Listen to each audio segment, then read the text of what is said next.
What's going on, guys? My name is Marco, and today I'm going to be unboxing the case for the Celeron build here, the server, well, future server build, I should say.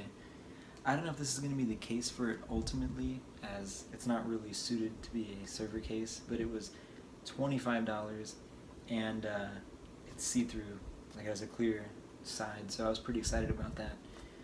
Anyway, so what we're going to do now is go ahead and open it up.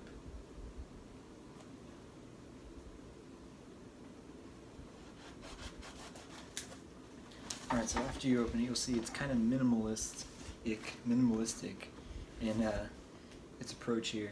So this is going to be the front of the case that you're going to see when you first open it up. So what we're going to go ahead and do now is just pull it on out of the box. And there we go. Here it is, unboxed. There's nothing else in the box at all. This is it right here. So we're going to go ahead and open this up here.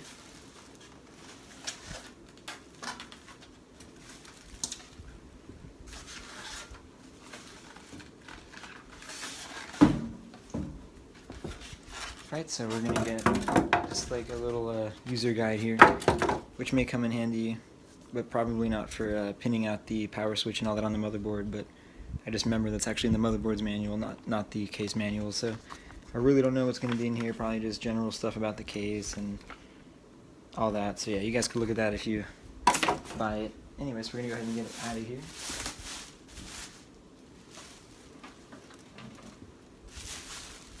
And it feels about the same weight as the previous case that I used in the Kaby Lake build. Can't really tell the difference. It feels about the same. Feels about the same quality, same kind of weight to it. So on the top, or on the front rather, we're gonna have a very minimalistic design here, which I actually really like. I really do. We're going to have two USB 3.0 ports, a standard USB port, another standard USB port, and then our microphone and headphone jack slots right there. And on the side we have the clear panel. We're going to have our standard ATX power supply slot here, and then our slot for our I/O shield. And then you're going to have your PCI expansion slots down there. So now with this side panel off here, we're going to be able to see inside of the case. We have more wrapping paper in here, essentially.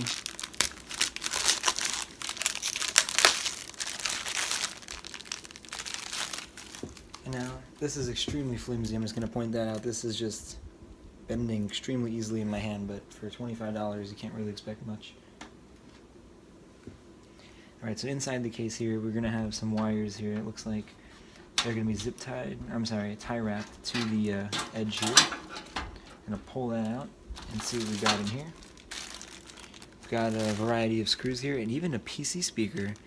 That's pretty cool. It's actually extremely useful. I'm really glad that's in here. And then some zip ties as well for some cable management. So, one complaint I already have about this case is that there's no access to the back of the CPU with the other side off. As you can see here, it's already, like, it just doesn't have a space. It looks like they wanted to do it, but they were just like, nah, it's $25, we're not going to do that. So that's unfortunate there, but whatever. I guess that's why you buy a more expensive case in the end. So this looks like it's going to be our front I/O shield here. And I do want to mention that the case does come pre-installed with an 80mm rear fan and a 120mm front fan, which I'm actually going to be changing the front one to a blue LED one to kind of try to accentuate the white motherboard and the Arctic Alpine 11 GT cooler. So overall, the case looks pretty clean. I like how clean it is for sure. But one thing I'm trying to figure out is how a hard drive mounts in there. It looks like there's these little metal tabs in here. It doesn't have a typical like hard drive caddy or whatever you want to call it. Like, it doesn't have a spot you slide it into, kind of. Looks like you just literally kind of sit it up on here and kind of screw it and hold it at the same time, and I guess that's kind of how it mounts. Kind of disappointing there, but again, you can't really expect too much. So yeah, that pretty much sums the case up. It already comes with some pre-installed micro ATX standoffs, it looks like here, so that's pretty helpful. I won't have to mess with those. Maybe. It depends on how the motherboard mates up with it. I'm not going to know that just yet, but in the build we will find out how exactly this is going to made up. So yeah guys, thanks for watching. Remember to hit that like button and subscribe. Thanks a lot.